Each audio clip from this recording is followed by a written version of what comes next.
লালমনিরহাট জেলা প্রশাসকের কার্যালয় থেকে এখানে কিন্তু একটা মানববন্ধন অনুষ্ঠিত হয়েছে। আর যারা মানববন্ধন করছে, এই মানববন্ধনে যারা অংশ নিয়েছে তারা কিন্তু সবাই মাধ্যমিক বিদ্যালয়ের শিক্ষক। তো আজকে কেন এই শিক্ষকেরা জেলা প্রশাসকের কার্যালয়ের সামনে এসে মানববন্ধন করছে, এটা সত্যিই অত্যন্ত দুঃখের একটি বিষয়। এবং যার বিরুদ্ধে মানববন্ধন করছে ইনি হচ্ছেন লিপিকা দত্ত, বর্তমানে লালমনিরহাট সদর উপজেলার মাধ্যমিক শিক্ষা অফিসারের দায়িত্ব পালন করছেন। কিন্তু বিগত সময়ে দীর্ঘদিন অর্থাৎ দীর্ঘ ৯ বছর লালমনিরহাটে ছিলেন এবং এই ৯ বছর লালমনিরহাটে থাকাকালীন ইনি বিভিন্ন এনার ক্ষমতার অপব্যবহার করেছেন, নিয়োগ বাণিজ্য করেছেন, এছাড়াও নানা শিক্ষককে বঞ্চিত করেছেন। ইনি স্বৈরাচার পালিয়ে যাওয়া আওয়ামী লীগ সরকারকে ব্যবহার করেও কিন্তু রাজনীতির একটা প্রভাবও যে ছিল সেটা তিনি ব্যবহার করেছেন। তো আমরা আসলে বেশি কথা না বলেই একজন শিক্ষকের সঙ্গে কথা বলবো, আজকে কেন তারা জেলা প্রশাসকের সামনে চলে এসেছে এবং তাদের আসলে দাবি কি এবং তারা কেন লিপিকা দত্তের অপসারণ চায়, এই বিষয়ে একটু বলবেন। ধন্যবাদ আপনাকে। প্রথমত, উপজেলা মাধ্যমিক শিক্ষা অফিসার জনাব লিপিকা দত্ত একজন আওয়ামী লীগের দোসর ছিলেন। তিনি দীর্ঘ ৯ বছর যাবৎ উপজেলা মাধ্যমিক শিক্ষা অফিসার সদর লালমনিরহাটে যে ধরনের শিক্ষা প্রতিষ্ঠানগুলোতে যে ধরনের সেবা দেওয়ার কথা ছিল তিনি সেই সেবা দিতে ব্যর্থ হয়েছেন।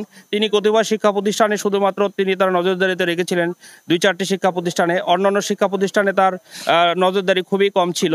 সেই কারণে আমাদের উপজেলা পর্যায়ে শিক্ষা প্রতিষ্ঠানগুলোতে শিক্ষার মান সেভাবে আমরা উন্নতি করতে পারি নাই। বিশেষ করে আওয়ামী লীগের দোষে থাকার কারণে তিনি বিভিন্নভাবে ক্ষমতার অপব্যবহার করতেন।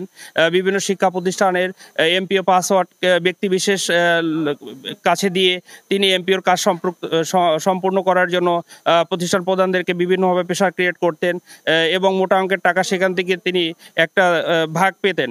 বিশেষ করে তৃতীয় চতুর্থ শ্রেণী কর্মচারী নিয়োগের ক্ষেত্রে তার একটা ব্যাপক প্রভাব ছিল। তিনি ম্যানেজিং কমিটির সভাপতি মহোদয়দের সঙ্গে আতাত করে যোগসাজশের মাধ্যমে তিনি এই নিয়োগ বাণিজ্য করেছেন এবং ইতিমধ্যে আপনারা জেনেছেন যে ২০২৪ সালে জানুয়ারি মাসে পত্রিকায় তার একটা নিউজ ছাপানো হয়েছে ৩ ধাপে। এত কিছু করার পরেও যেহেতু তিনি আওয়ামী লীগের দোসর ছিলেন সেই কারণে তিনি বিভিন্নভাবে পার পেয়ে যেতেন। কিন্তু ৫ই আগস্টের পর থেকে আমরা দেখতে পাচ্ছি যে তিনি পূর্বের যে সমস্ত লোকজনদেরকে নিয়ে যাদের সাথে তিনি এই সমস্ত কার্যকলাপ পরিচালনা করতেন সেই সমস্ত লোকজনের সাথেই তিনি এখন আবারও কাজ করার জন্য আপ্রাণ চেষ্টা চালিয়ে যাচ্ছেন এবং আমাদেরকে কোনোভাবেই সেই সমস্ত কাজে সম্পৃক্ত করা হচ্ছে না। উপরন্তু আমাদের উপরে উনি বিভিন্নভাবে প্রেশার এবং হয়রানিমূলক করার চেষ্টা করতেছেন, আমাদেরকে হয়রানি করার চেষ্টা করতেছেন। আমাদেরকে বিভিন্ন খেলাধুলা থেকে শুরু করে অন্যান্য কমিটিতে আমাদের সম্পৃক্ততা আমাদের রাখতেছেন না। পাশাপাশি তিনি তার পূর্বের যে ধ্যান ধারণা সেই অনুযায়ী শিক্ষা প্রশাসনকে পরিচালনা করার জন্য একটা অপপ্রচার চালাচ্ছেন। আমরা এই মাধ্যমিক শিক্ষা অফিসারের অপসারণ দাবি করছি।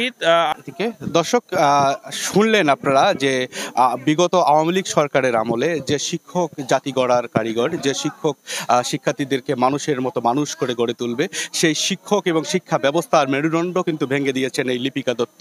তো আমরা এই বিষয়ে আরেকজন শিক্ষকের সঙ্গে আরেকটু কথা বলবো। আসসালামু আলাইকুম। আমাদের এই মানববন্ধনে যে শিক্ষকরা যে মূল্যবান কথাবার্তা বলছে এটা সঠিক। আমি আমাদের শিক্ষা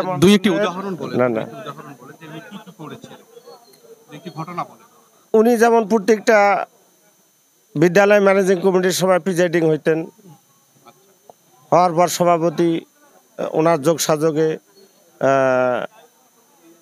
পূর্বের দলীয় সরকারের লোকজন হইতো, যার কারণে শিক্ষার পরিবেশ প্রধান শিক্ষকরা সহ্য করতে পারে নাই। এই ধরনের অনেক তার দুর্নীতি হয়েছে। তা আমার সর্বশেষ শিক্ষা সচিব মহোদয় থেকে শুরু করি আমাদের জেলা প্রশাসক মহোদয় এবং জেলা শিক্ষা অফিস মহোদয়ের কাছে আমার বিনীত অনুরোধ, উনি 2016 সাল থেকে অদ্যাবধি এতদিন কেন উনি আমাদের উপজেলায় আছেন এইটার পরিপ্রেক্ষিতে আপনারা শুনলেন যে বিগত ৯ বছর স্বৈরাচার শেখ হাসিনার আমলের আওয়ামী লীগ সরকারকে ব্যবহার করে এই লিপিকা দত্ত কিন্তু শিক্ষকদের মেরুদণ্ড ভাঙতে যথেষ্ট কাজ করে গেছে। এখন এই বিক্ষুব্ধ শিক্ষক সমাজ এই লিপিকা দত্তের অপসারণ চায়। তাদের একটাই প্রশ্ন যে সুদীর্ঘ ৯ বছর ধরে কেমন করে এই একজন স্বৈরাচারের দোসর এখন পর্যন্ত লালমনিরহাট সদর উপজেলায় মাধ্যমিক শিক্ষা অফিসার হিসেবে দায়িত্বে থাকতে পারে। তো ধন্যবাদ সবাইকে, ভালো থাকবেন সবাই।